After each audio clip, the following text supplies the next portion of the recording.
सारे बंदी सतनाम। तो आज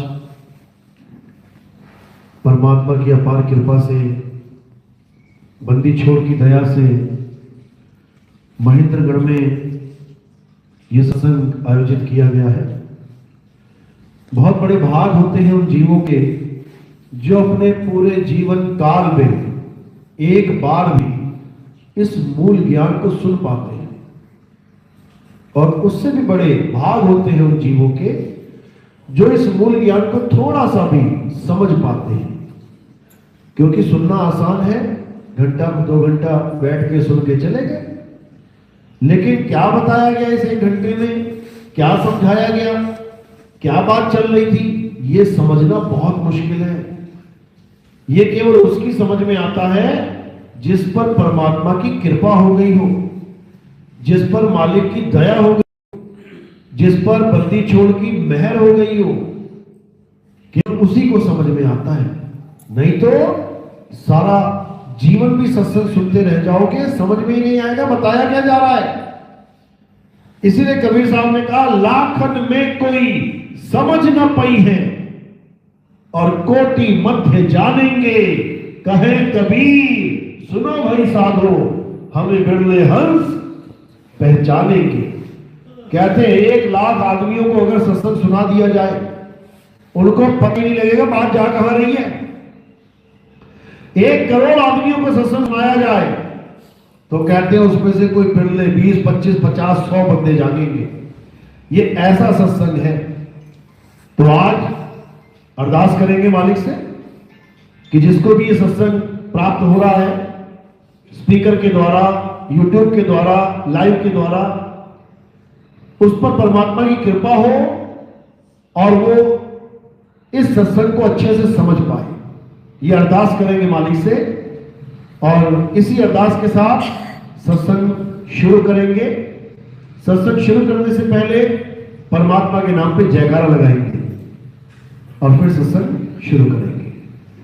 बोलिए परमपिता परमात्मा की जय, सद्गुरु बंदी छोड़ कबीर साहिब की जय, सभी संतों की जय, सभी भक्तों की जय, सद्गुरु मदनपति साहिब की जय, जुलान जौहरपति साहिब की जय, सद्गुरु राम सेवक साहिब की जय, सद्गुरु वरानपति साहिब की जय, कलीनापुर धाम की जय, सभी संतों की जय, भंडार में आए सभी भक्तों की जय, इनके माता पिता, इनके गुरुदेव की, इस गांव नगर बस्ती की, आज के आनंद की, सकल हंस को बंदगी, साहेब बंदगी, सतनाम सतनाम। तो कबीर साहब इस धरातल पे आते हैं क्या करने के लिए? हमें इस भाव बंधन से मुक्त करवाने के लिए। कौन सा बंधन है? देह का बंधन। ये जो शरीरों का बंधन लगा दिया है हमने, शरीरों के साथ हम जुड़ के बैठ गए हैं।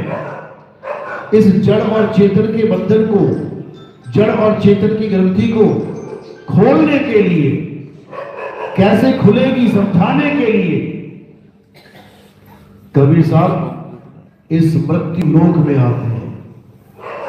ये जीव जो अपने आप को शरीर मान बैठा है, ये जीव कबीर साहब को भी शरीर मान बैठता है। ये कबीर साहब को भी दाढ़ी वाले, बालों वाले, टोपी वाले ऐसा शरीर मान लेता है, और उनके शरीर को ध्यान करता है, उनके शरीर को सत्य समझ लेता है और शरीर से आजाद नहीं हो पाता। कबीर साहब इस संसार में आते हैं हमें समझाने के लिए। हमारे जैसे ही एक शरीर का वो निर्माण कर लेते हैं। हमारे शरीर जिसे 5 तत्वों के द्वारा बनाया जाता है, का शरीर जो 3 पुंज के द्वारा बनता है, इन दोनों में जमीन होता है। हमारा शरीर मां के गर्भ में पैदा होता है, ये 5 तत्व वहीं पे मिलते हैं। लेकिन कबीर साहब का शरीर ये 5 तत्वों का नहीं बनता है, और ना ही कबीर साहब गर्भ के मार्ग से आते हैं। वाणी में कहते हैं, संतो अविगत से चला आया, कोई मेरा भेद मरम ना पाया, ना हम लीना गर्भ बसेरा, बालक होए दिखलाया। यानी तुम्हें दिखला रहा हूं मैं बालक होके, उसके बाद जवान होके दिखला दूंगा, उसके बाद बुढ़ापा भी दिखला दूंगा। आज कबीर साहब की जितनी भी फोटो मिलती है मार्केट में, देख लेना, सफेद दाढ़ी सफेद बाल टोपी वाली फोटो मिलेगी। अब सफेद दाढ़ी सफेद बाल किसको प्रदर्शित कर रहा है, क्या बताने की कोशिश कर रहा है? सफेद दाढ़ी और सफेद बाल किसके होते हैं? बूढ़ों के। यानी कबीर साहब बूढ़े हो गए। अब जो बूढ़ा हो जाता है वो एक दिन मर भी जाता है, नियम है प्रकृति का। बच्चे से जवान हो गए, जवान से बूढ़े हो गए, तो बूढ़े से क्या हो गया, आगे मरोगे। लेकिन कबीर साहब की ऐसी देह नहीं है जो मर जाए। हाँ, वो उनके इशारों में काम जरूर कर रही है। उसको प्रकृति के साथ मैच तो करा दिया उन्होंने। पहले बच्चा बन के दिखा दिया, फिर जवान होकर दिखा दिया, फिर बुढ़ापे का सीन दिखा दिया। लेकिन कोई कहे कि वो शरीर मर जाएगा तो नहीं मरेगा, वो शरीर गुप्त और प्रकट होता है। इसीलिए कबीर साहब के दिवस को, इस दुनिया में आने के दिवस को कबीर प्रकट दिवस कहते हैं, क्योंकि इस दिन कबीर साहब प्रकट हुए। अब जो प्रकट होता है वो कभी मरता नहीं है। प्रकट होता है तो वो जाके गुप्त हो जाता है। तो कबीर साहब की जो दुनिया को छोड़ने वाली स्थली है उसको गुप्त स्थली कहते हैं। ये कहां पे है? मगहर में। कबीर साहब इस संसार को जब छोड़ के गए 120 साल बाद, तो उस स्थान को क्या बोला जाता है? मगहर में गुप्त स्थली। यानी कबीर साहब वहां पे गुप्त हो गए। हिंदू मुसलमान दोनों उनके शिष्य थे। 60,000 चेले आए वहां पे। कौन? बिजली खान पठान और राजा बघेल के सारे सैनिक, क्योंकि दोनों राजा उनके चेले थे। तो वहां इसलिए पहुंचे कि गुरुजी शरीर छोड़ेंगे, यानी मृत्यु होगी, तो हम गुरुजी के शरीर की समाधि बना देंगे। हिंदू वाले सोच रहे थे, राजा बघेल वाले, और मुस्लिम बिजली खान पठान वो सोच रहा था कि हम इनका मजार बना देंगे। कबीर साहब ने देखा तो तलवारें खिंच गई, भाई ये तो यहां झगड़ा ही पड़ गया। तो क्या हुआ? उन्होंने कहा ठीक है मैं अंदर जा रहा हूं, थोड़ी देर बाद अंदर आ जाना और जो करना है कर लेना मेरी लाश से। चले गए अंदर, चादर ओढ़ दी। बाहर आवाज आई आसमान से, खोलो पर्दा, है नहीं मुर्दा, मिथ्या युद्ध कर डाला, ऐ मूर्ख नादाना तुमने हमें नहीं पहचाना। जब इतनी आवाज आई तो दोनों भागे अंदर। जब अंदर जाके देखा तो चादर तान के लेटे हुए कबीर साहब। दोनों ने पकड़ के चादर हटाई तो वहां पर क्या मिला? फूल मिले। जब फूल मिले अब क्या करें? अब कौन उसको दफनाए और कौन उसको समाधि में लगाए? तो क्या किया? दोनों को आधा आधा कर दिया। दोनों राजाओं ने उन फूलों को आधा आधा कर दिया और उसी स्थान पे मजार भी बनी है और उसी स्थान पे समाधि भी बनी है, लेकिन लाश नहीं है। लाश वाला खेल खत्म, गुप्त हो गए वहां से। आज भी वहां पे है। तो कबीर साहब के आने का मकसद है हमें केवल ज्ञान समझाना, अपनी काया के पीछे हमें मोहित करना नहीं कि हम काया के पीछे दीवाने हो जाए। काया के पीछे तो दुनिया वैसे दीवानी है। राम जी की काया की पूजा चल रही है, कृष्ण जी की काया की पूजा चल रही है, माता दुर्गा की काया की पूजा चल रही है, भोले शंकर की, पार्वती की काया की पूजा चल रही है। अब बीच में कबीर साहब की भी काया की पूजा चल पड़े तो काया और काया में फर्क क्या है? दोनों ही काया है, दोनों ही देह है। और हमें मुक्ति किससे चाहिए? देह से ही मुक्ति चाहिए। मुक्ति किसे कहते हैं? मुक्ति कहते हैं जब तुम देह छोड़ने के बाद दोबारा देह ना धारण करो तो समझो कि तुम देह से मुक्त हो गए हो। लेकिन ऐसा हो नहीं सकता। क्यों? क्योंकि जब तुम्हारी देह छूटने वाली होती है तो क्या होता है, ये मन बड़ा चंचल हो जाता है। ये मन ऐसा विचलित कर देता है कि बस मुझे जीना है, कोई मिल जाए जो मुझे जीवन दान दे दे, मैं और जीना चाहता हूं। क्यों? क्योंकि तुम्हारी किस्मत में मौत लिखी ही नहीं है। तुम जीव हो, तुम्हारा गुण जीना है, तुम अविनाशी हो, तुम कभी नाश नहीं हो सकते। ईश्वर अंश जीव अविनाशी, यानी ये जीव अविनाशी है और इसका गुण है जिंदा रहना। लेकिन जब इसको दिमाग में डाल दिया जाता है, इसको भ्रमित कर दिया जाता है कि तू मरेगा मरेगा मरेगा, तो ये इसको हजम नहीं होता, ये हजम नहीं होता मरना। ये फिर कहता है नहीं मैं जीऊंगा, मैं जीना है मुझे। और जैसे ही शरीर छोड़ता है उसी वक्त ये बीज डल जाता है, ये बीज डाल देता है मुझे जीना है। मरता मरता भी भगवान से अरदास कर रहा है, भगवान मुझे जीवन दान दो, मुझे जीना है। असल में वो जीना किसको मान बैठा है कि शरीर में रहना इज इक्वल टू जीना और शरीर को छोड़ देना इज इक्वल टू मरना। वो ये सोच बैठा है कि मैं शरीर के साथ रहूंगा तो मैं जीवित हूं, और अगर मैंने शरीर छोड़ दिया तो मैं मर जाऊंगा। बस यही अज्ञान है, यही अज्ञान है, यही दिमाग से निकालना है। केवल शरीर के साथ रहने को ये जीना मान बैठा है कि देखो मैं जिंदा हूं, हाथ हिल रहा है मैं जिंदा हूं, सांस चल रही है मैं जिंदा हूं, दिल धड़क रहा है मैं जिंदा हूं। अरे तेरी वजह से शरीर जिंदा है, तू तो अमर है। तेरी वजह से ये मुर्दा शरीर जिंदा हुआ बैठा है, तभी तो हाथ चल रहा है। और जब तू छोड़ देगा हाथ चल के दिखाए। तू शरीर में है इसलिए जुबान चल रही है, तू शरीर छोड़ देगा जुबान चल के दिखाए। तू शरीर में है तो हाथ पैर चल रहे हैं, शरीर छोड़ देगा हाथ पैर चल के दिखाए। तू केवल शरीर को पकड़ रहा है छोड़ रहा है, पकड़ रहा है छोड़ रहा है, मर नहीं रहा। पकड़ा छोड़ा, पकड़ा छोड़ा, मर नहीं गया। मरा कौन? जिसको पकड़ रहा है और जिसको छोड़ रहा है, वो मर रहा है। लेकिन ये बात किसी के समझ में आती नहीं है, ये किसी के समझ में नहीं आती। ये केवल उसकी समझ में आती है जिस पर परमात्मा की दया हो जाए, उसको बड़े अच्छे से समझ में आएगी। और जिस पर मालिक की दया नहीं है वो बेचारा ऐसे ही जीवन बर्बाद करके चला जाता है। किन चक्रों में?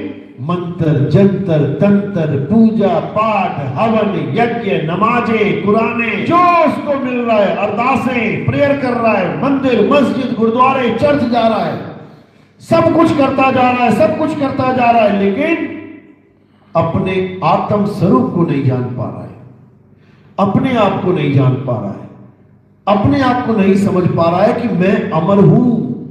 अगर ये अपने आप को जान जाए कि मैं अमर हूं, बताओ अब इसे क्या चाहिए? इसे कौन सा मंदिर चाहिए? मंदिर तो इंसान ने बनाया, रह जाएगा। अभी भूकंप आए, बड़े से मंदिर बड़े से बड़ा गिर जाएगा, मंदिर टूट जाएगा, मस्जिद टूट जाएगी, चर्च टूट जाएगी, गुरुद्वारे टूट जाएंगे, लेकिन ये नहीं टूटेगा। ये अविनाशी है, इसको कोई नहीं तोड़ सकता, इसको कोई नहीं मार सकता। अविनाशी है ये, लेकिन खुद को जानता नहीं है और नाशवान चीजों के पीछे पड़ा है। पीपल की पूजा कर रहा है, आज पीपल है कल को नहीं है। आया तूफान गिर गया पीपल, किसी ने काट दिया। आज तुलसी की पूजा कर रहा है, कल को सूख गई। जो पूजा कर रहा है वो अमर है, और जिसकी पूजा कर रहा है वो सूख रही है, मर रही है। यानी अविनाशी नाशवान तत्वों की पूजा में लगा हुआ है। जब तक ये समझ में नहीं आया, जब तक ये गुत्थी सुलझने वाली नहीं है, तो कबीर साहब क्या कह रहे हैं कि परमात्मा से प्यार तो इसे बहुत है, भगवान से प्यार बहुत है इसे। भले भगवान को ना देखा हो, लेकिन उसके लिए ये गर्दन काट और कटवा दोनों हो सकता है। देख लो, भगवान के नाम पे दंगे रहते हैं, तलवारें खिंच जाती है, गोलियां चल जाती हैं। दोनों पक्षों को पकड़ के अगर पूछ लिया जाए, हाँ भाई तू भगवान के नाम पे लड़ रहा है, तूने भगवान देखा क्या? नहीं देखा तो नहीं। तू अल्लाह के नाम पे लड़ रहा, तूने अल्लाह देखा क्या? नहीं देखा तो नहीं, तो लड़ क्यों रहे भाई? राम वाले ने राम को नहीं देखा, अल्लाह वाले ने अल्लाह को नहीं देखा, वाहिगुरु वाले ने वाहिगुरु को नहीं देखा, गॉड वाले ने गॉड को नहीं देखा। केवल लड़ाई किस बात की है? अक्षरों की, मात्र अक्षरों की। कैसे? राम वाले रा और मां अक्षर को पकड़ के बैठ गए, अल्लाह वाले अल्लाह इस अक्षर को पकड़ के बैठ गए, वाहिगुरु वाले वाहे गुरु इसको पकड़ के बैठ गए, और गॉड वाले गॉड इसको पकड़ के बैठ गए। यानी सब अपने अपने अक्षरों को पकड़ के बैठ गए। अब अपने अपने अक्षरों के बने नाम को बड़ा करने में लगे हैं। अल्लाह अकबर छोटा है, राम बड़ा है, गॉड छोटा है, वाहिगुरु बड़ा है। देखा देखा किसी ने कुछ भी नहीं है, जानते कुछ भी नहीं है। कौन है अल्लाह, कौन है वाहिगुरु, कौन है गॉड, कौन है राम, कुछ नहीं जान रहे। लेकिन नामों से ऐसी प्रीत लग गई है कि छूटने का नाम नहीं ले रही है। अब ये कौन है? ये ऐसे समझो कि एक पानी जो ग्लास में पड़ा है, कौन सा तत्व है ये? पानी। किससे बनता है? H2O, हाइड्रोजन के 2 बॉन्ड, ऑक्सीजन का 1। जब ये मिल जाते हैं तो बन जाता है H2O यानी पानी। अब H2O तत्व है और पानी नाम है, 2 चीजें आ गई। एक है H2O जो तत्व है, और एक इसका नाम रख दिया पानी। तो जो तत्व ज्ञान है ये पूरे संसार में एक है, और जो नाम ज्ञान है ये हर जगह बदला हुआ है। इस ग्लास को ले जाके, पानी को ले जाके तुम कहीं भी टेस्ट करवा लो, किसी भी साइंटिस्ट के पास चले जाओ, पूछो ये क्या है, वो क्या कहेगा? H2O, H2O, H2O। हर देश में तुम्हें एक ही आवाज आएगी, H2O। लेकिन इसका नाम अलग अलग रख दिया गया है। कोई इसको कह रहा है जल, कोई कह रहा है वाटर, कोई कह रहा है पानी, कोई कह रहा है नीर, कोई कह रहा है तोय। यानी तत्व है H2O, लेकिन इसके नाम तमाम रख दिए गए हैं। इसी प्रकार राम का नाम तो सब जानते हैं, अल्लाह का नाम तो सब जान रहे हैं, वाहिगुरु का नाम तो जान रहे हैं, गॉड का नाम तो जान रहे हैं, लेकिन वो तत्व क्या है उसको नहीं जान रहे। इसीलिए गीता में तत्व ज्ञान दिया जाता है। तत्व ज्ञान, उसमें यह नहीं कहा जाता कि इस भगवान की पूजा कर ले, उस भगवान की पूजा कर ले, बिल्कुल नहीं। गीता पढ़ो, समझ में आएगी। अध्याय 2 पढ़ो, क्या बोल रहे हैं? हे अर्जुन, इस दुनिया में 2 प्रकार के तत्व हैं। कौन कौन से? एक असत्य और एक सत्य। असत्य क्या है? जो दिखाई देता है, जो जन्मता और मरता है, जो पल पल बदलता है, जो सदा एक सा नहीं रहता, वो असत्य तत्व है। असत्य यानी इस संसार में जो कुछ भी तुम्हें दिखाई दे रहा है, A to Z, जो जन्मता और मरता दिखाई दे रहा है, A to Z, जो बनता और बिगड़ता दिखाई दे रहा है, A to Z, ये सब असत्य है। असत्य क्या बन रहा है, क्या बिगड़ रहा है? ये सारा संसार ही बन रहा और बिगड़ रहा है। ये सारे शरीर बन रहे हैं, बिगड़ रहे हैं। ये सारे मकान बन रहे हैं, बिगड़ रहे हैं। ये सारे मंदिर, मस्जिद, गुरुद्वारे, चर्च रोज बन रहे हैं, बिगड़ रहे हैं। हर चीज बन रही है, बिगड़ रही है। यानी इस संसार में ऐसी कोई भी चीज नहीं जिसको हम ये कह सके कि ये सत्य है। एक भी चीज नहीं है, सब माया है। क्योंकि माया का गुण क्या है? बदलना। इसलिए वाणियों में क्या बोला? गो गोचर जहां लग मन जाई, तहां लग माया जानो भाई। यानी गो गोचर, जहां तक तुम्हारी दृष्टि जा सकती है, कहीं तक, वो सब माया है। तो गीता में एक प्रकार का तत्व बता दिया, असत्य तत्व। अब दूसरे प्रकार का तत्व क्या है? सत्य तत्व। अब ये क्या है? हे अर्जुन, इस सारे ब्रह्मांड में, इस सारे जगत में अगर कुछ सत्य है तो वो क्या है? आत्मा। हे अर्जुन, ये आत्मा ही सत्य है। अब ये जो आत्मा सत्य है बोला गया, ये है असली तत्व ज्ञान। ये है असली तत्व ज्ञान। जैसे पानी क्या है? H2O, ऐसे ही सत्य क्या है? आत्मा। आत्मा ही सत्य है। अब इसी आत्मा के सारे नाम हैं। जितने भी नाम इस संसार में हैं, ये सब आत्मा के ही हैं, भले वो तुम्हारा ही नाम क्यों ना हो। किसी का नाम है राजू, किसका नाम है ये? आत्मा का नाम है। किसने रख दिया? माता पिता ने। जब बच्चा पैदा हुआ तो उसका नाम राजू रख दिया गया। अगर बच्चा पैदा हो जाता लेकिन उसमें आत्मा ना होती तो क्या नाम रखते उसका? मरा हुआ बच्चा पैदा हो जाए तो उसका क्या नाम रखते हैं? कुछ भी नहीं, क्योंकि जिसका नाम रखना था वो है ही नहीं इसमें। ये तो खाली पिंजरा पिंजरा आ गया, तोता है ही नहीं उसमें। नाम तोते का रखा जा रहा है, तोते को पुकार रहे हैं हम। अरे धर्मेंद्र, तोते को बुला रहे हैं, तोता वहां से कह रहा है हां पिताजी। पिंजरे का नाम नहीं है धर्मेंद्र, तोते का नाम है, रख दिया गया है। क्यों? क्योंकि हमारे पास अक्षर है। ये 52 अक्षर है, इसलिए खूब नाम रखे जा रहे हैं। गाय ना रख पाई अपने बच्चे का नाम, बैल ना रख पाया, कुत्ता बिल्ली हाथी घोड़ा ना रख पाया अपने बच्चों के नाम। बच्चे तो पैदा कर रहे हैं ये लोग, लेकिन नाम नहीं रख पा रहे। क्या कारण है? क्योंकि इनके पास 52 अक्षर है ही नहीं। 52 अक्षर किसने बनाए? आदि मानव ने। जब आदि मानव जो नंगा धड़ंगा घूमता था, जिसके पास कपड़े नहीं थे, खाने को रोटी नहीं थी, जिसके पास रहने के लिए घर नहीं था, जानवरों की तरह रहता था। 5 तत्वों में से 4 तत्वों का ज्ञान था, आसमान, वायु, धरती, पानी। 5वां तत्व अग्नि, इसका कोई ज्ञान नहीं था उसे। तो क्या हुआ? एक दिन पत्थर से पत्थर टकरा गया। पत्थर से पत्थर टकराया तो क्या निकल गया? चिंगारी। अब चिंगारी निकली तो हैरान हो गया, ऐसा कैसे? उसके बाद लगा पत्थर से पत्थर टकराने, आग प्रकट कर ली उसने।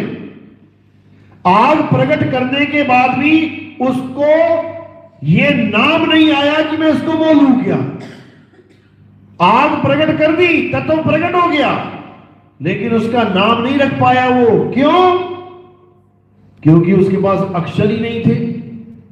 धीरे धीरे धीरे बुद्धि का और विकास हुआ और बुद्धि तेज चलने लगी। धीरे धीरे धीरे उसने अक्षरों की खोज करी। कैसे करी? मुख के द्वारा, मुंह से, जीभ से जो भी आवाज निकली गले से, उसको लिपिबद्ध करने लग गया। आ ई ऊ का खा गा, अलग अलग आवाजें निकाल के इसने 52 अक्षर पूरे कर दिए। ये हिंदुस्तानी आदि मानव की कहानी है। और अंग्रेज आदि मानव, उसने क्या किया? उसने आ ई नहीं बनाया, उसके मुंह से क्या निकला? A B C D. कितने अक्षर बना दिए उसने? 26। तो हमारे वाले ने बनाया 52, उसने बनाया 26। तो इसका मतलब हमारे वालों का दिमाग कितना तेज था उनसे? 2 गुना। 26 पे खत्म हो गई कहानी उनकी, और हमारे वाले 52 बना के बैठ गए। अब आगे क्या हुआ? इन्हीं 52 अक्षरों के द्वारा सारे संसार में दिखने वाली चीजों के नाम रखने शुरू कर दिए। हमने कहा पेड़ पौधे, उन्होंने कहा ट्रीज प्लांट्स। हमने कहा सूरज चांद सितारे, उन्होंने कहा सन मून एंड स्टार्स। हमने कहा एयर वाटर फायर, हमने कहा हवा पानी आग, उन्होंने कहा एयर वाटर फायर। यानी जिन तत्वों को हमने देखा, हमने हिंदी में नाम रख दिए, और उन्होंने उन्हीं तत्वों को देखा, अंग्रेजी में नाम रख दिया। यहां तक तो समझ में आती है बात कि चलो हमने जल कहा, पानी कहा, उन्होंने वाटर कहा, कोई झगड़ा नहीं है, क्योंकि हमें भी पता है जल और वाटर क्या होता है, उन्हें भी पता है, कोई झगड़ा नहीं है, कोई झगड़ा नहीं है। जल कह लो, वाटर कह लो, नीर कह लो, तोय कह लो, आग कह लो, अग्नि कह लो, फायर कह लो, एक ही बात है। हवा कह लो, वायु कह लो, एयर कह लो, एक ही बात है।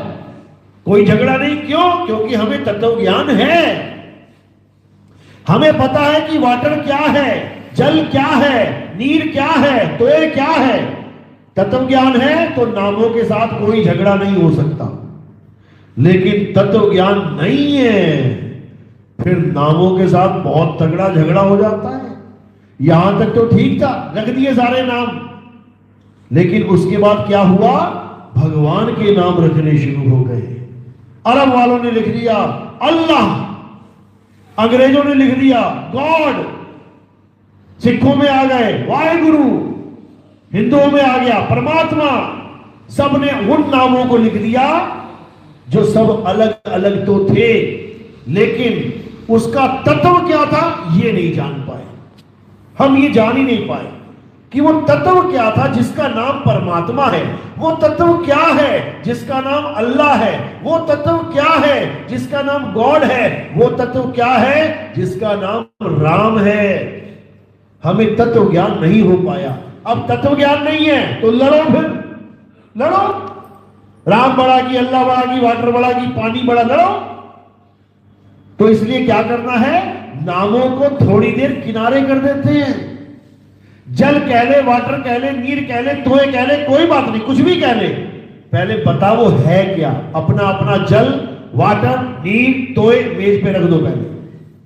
जब मेज पे आ जाएगा तब सब जान जाएंगे अरे ये तो एक ही चीज है।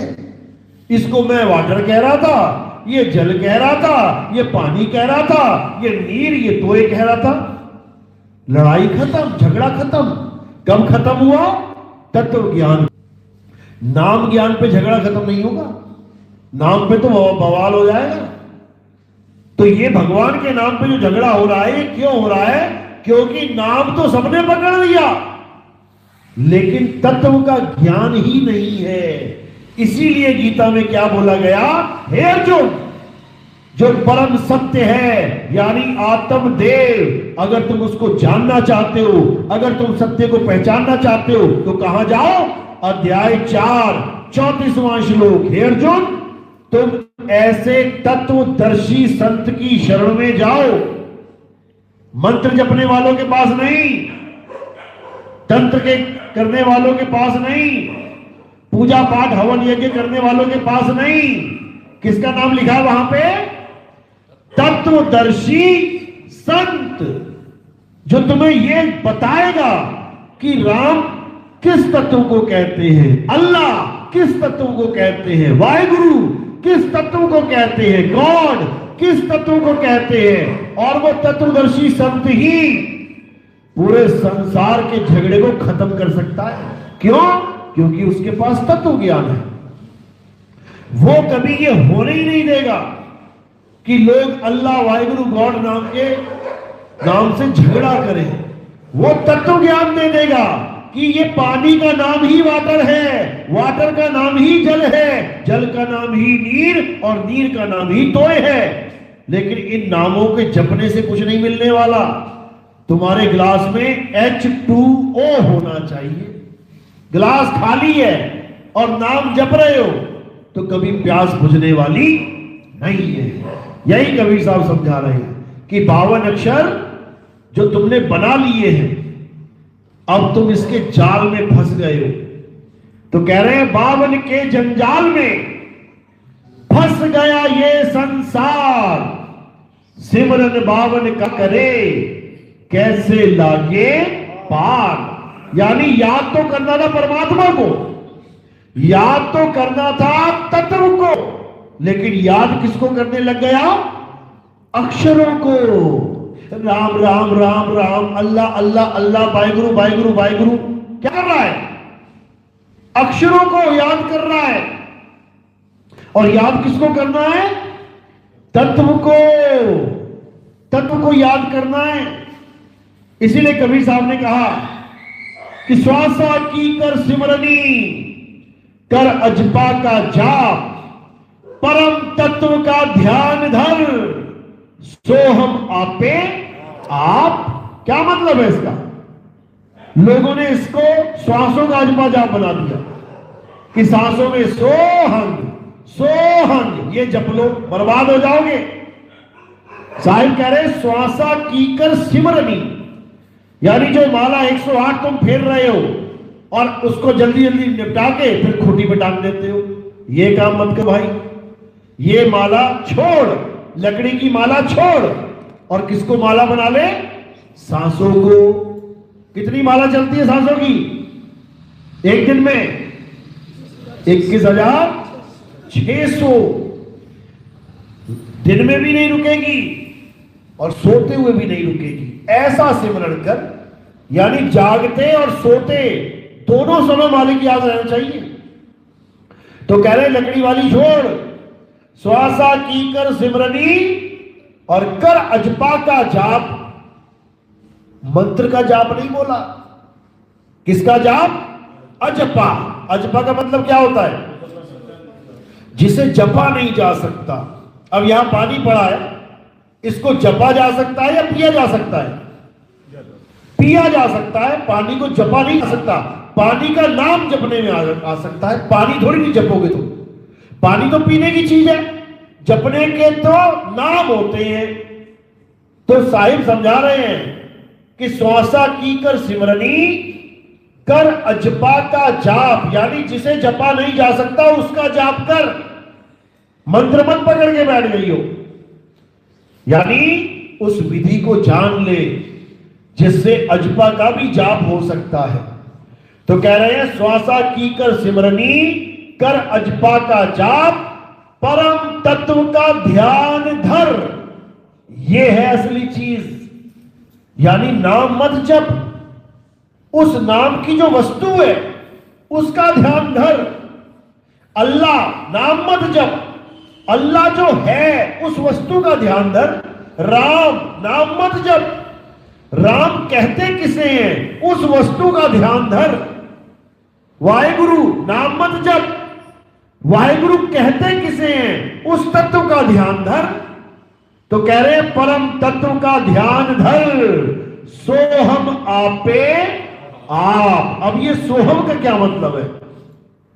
बोल तो दिया सोहम। सोहम का मतलब भी जान लो क्या होता है। ये कोई मंत्र नहीं है, सांस अंदर गई तो बाहर गई तो हम सोहम खत्म हो जाएगी सांसें, एक दिन अटक जाएगा सोहम बीच में ही। सोहम का मतलब क्या होता है? जो तू सो हम, जैसा तू वैसे हम, यानी सोहम एक अवस्था का नाम है जिसे आत्म अवस्था कहते हैं। आत्म अवस्था, काया अवस्था नहीं, मन और माया अवस्था नहीं, आत्म अवस्था, यानी जैसा परमात्मा वैसा ही मैं। तो आत्मा अजन्मा है, नित्य है, शाश्वत है। परमात्मा अजन्मा है, नित्य है, शाश्वत है। दोनों एक रूप हो जाएंगे, तब समझो कि अब तुम्हें ज्ञान मिला, अब तुम्हारा कल्याण होगा। और लगे रहे तुम राम राम राम, अल्लाह अल्लाह अल्लाह, वाहिगुरु वाहिगुरु, तो अक्षरों के चक्कर में मारे जाओगे। इन अक्षरों के चक्कर में बड़े बड़े ऋषि मुनि जन्म बर्बाद करके चले गए। इसलिए कबीर साहब ने बोला 52 अक्षर जीव आधारा। आदि मानव ने अक्षर कैसे बनाए? जीव की वजह से। अगर ये जीव ना होती, इंसान के मुंह में जीव ना होती, बताओ कौन सा नाम रखते, किस नाम रखते? कितने नाम बोल पाते तुम? आज कोई गूंगा तुम्हें दिख जाए, उसको पूछना क्या बोल लेगा वो? हा करेगा वो, क्या बोलेगा वो? यानी सारे नाम कहां से आ रहे हैं? जीव से। जीव है तो नाम है, जीव नहीं तो नाम नहीं। अगर आदि मानव की जीव ना होती, अगर आदि मानव ने ये अक्षर ना बनाए होते, तो भगवान दशरथ अपने पुत्र भगवान राम जी का नाम नहीं रख पाते। राम कैसे रख लेते जब अक्षर ही नहीं बने? का खा गागा नहीं बनता, या रा ला वा शा नहीं बनता, तो रा कहां से आता? पा फा बा भा मां नहीं बनता तो मां कहां से आता? तो अक्षर है तो भगवान के नाम है, अक्षर नहीं तो भगवान का कोई नाम नहीं। अब अगर भगवान का नाम नहीं तो क्या भगवान भी नहीं? भगवान का नाम नहीं तो भगवान भी नहीं है। अगर आदमी ना होता संसार में, पानी का नाम पानी बोलने वाला कोई ना होता तो क्या पानी प्यास नहीं बुझा रहा है? सारे जानवरों की बुझा रहा है। चींटी से लेके हाथी तक सब पानी पी रहे हैं, बिना ये जाने कि इसको पानी कहते हैं, बिना ये जाने कि इसका नाम वाटर है, बिना ये जाने कि इसका नाम जल है, सारे प्यास बुझा रहे हैं। यानी तत्व को नाम से कोई फर्क पड़ता ही नहीं है। नाम तो इंसान ने रख लिए हैं केवल ये बताने के लिए कि मुझे चाहिए क्या। 500 तरह के मसाले हैं, 500 तरह के, काली मिर्च, छोटी मिर्च, बड़ी मिर्च, ये लौंग, ये दुनिया भर। अब तुम्हें एक चीज चाहिए, तुम्हें चाहिए लौंग। अब तुम जाओ दुकान पे और नाम ना रखा होता, अगर लौंग का नाम लौंग ना रखा होता, तुम्हें 2 घंटे लग जाएंगे समझाते समझाते कि चाहिए क्या। तुम्हें अजवाइन चाहिए लेकिन नाम नहीं रखा अजवाइन उसका किसी ने, तुम पागल हो जाओगे समझा समझा के कि चाहिए क्या तुम्हें। तो कितना आसान हो गया अक्षरों के द्वारा जीवन। फटाक से गए, भैया लौंग देना, भैया इलायची देना, काली मिर्च देना, सारे नाम रख लिए और रटवा दिए सारे सबको। अब जिसको तत्व चाहिए नाम बता, जैसे तुम नाम बोलोगे काली मिर्च, तत्व उठा के लेके आएगा, ये है काली मिर्च। तुम बोलोगे चप्पल, ले ये चप्पल। तुम कहोगे चम्मच, ये है चम्मच। यानी हर नाम का एक तत्व विराजमान है। लेकिन जानवर बिना जाने, बिना पहचाने कि इसका क्या नाम है, वो सीधे तत्व से कांटेक्ट करते हैं। उनको पानी वानी का मतलब नहीं है कि इसको पानी बोलूं कि जल बोलूं कि वाटर बोलूं। वो कहते पी ले इसे, बस गला गीला हो जाएगा। लेकिन इंसान हर चीज का नाम रखने में माहिर है, हर चीज का। अभी बच्चा पैदा भी नहीं हुआ, पहले प्लानिंग चल पड़ेगी। लड़का हुआ तो श्याम रख देंगे और लड़की हुई तो राधा रख देंगे। वाह! क्यों? क्योंकि अक्षर है। और अगर अक्षर ना होते तो फिर कुत्ते बिल्ली हाथी घोड़ी की तरह बच्चे पैदा करके छोड़ देते, कोई नाम ना रखते। फिर तो क्या उनका जीवन नहीं होता क्या? उनका अस्तित्व ना होता क्या? बिल्कुल होता। जैसे एक कुतिया के 10 बच्चे हुए तो क्या उनका अस्तित्व नहीं है? बिल्कुल है। उसके साथ प्यार नहीं है? बिल्कुल है। क्या पेट नहीं भर रहे हैं? बिल्कुल भर रहे हैं, बस नाम नहीं है, केवल नाम नहीं है। इसी प्रकार अगर ये नाम ना होते तो क्या राम जी नहीं आते? आते। लेकिन राम नाम नहीं होता उनका, क्यों? अक्षर ही नहीं है। कृष्ण जी नहीं आते क्या? आते, लेकिन नाम नहीं होता कृष्ण। जैसे मछली बन के भी आए थे, पहला अवतार क्या है? मछली बन के आए थे, मत्स्य अवतार। बताओ क्या नाम है उसका? मत्स्य तो मछली को कहते हैं। अब मछली का नाम भी तो बताओ ना कोई। तुमने गाय रखी है, गाय का नाम रख लेते हो। कुत्ता रखा है घर में, कुत्ते का नाम रख लेते हो। बताओ उस मछली का क्या नाम था? उसके बाद कुरुम अवतार, कुरुम तो कछुए को कहते हैं, उसका नाम बताओ क्या था? कछुए, तुमने 10 कछुए रख लिए, 10 के नाम अलग अलग रखोगे, उसका कछुए का क्या नाम था जो उन्होंने अवतार धारण किया? कुछ नहीं आता पता। तो सारा खेल किसका है? 52 अक्षरों का। तो कबीर साहब समझा रहे हैं कि 52 अक्षर जीव आधारा, आदि अक्षर जीभ्या से न्यारा, वाही को सत सिमरण कहिए, सिमर सिमर नर उतरो पारा।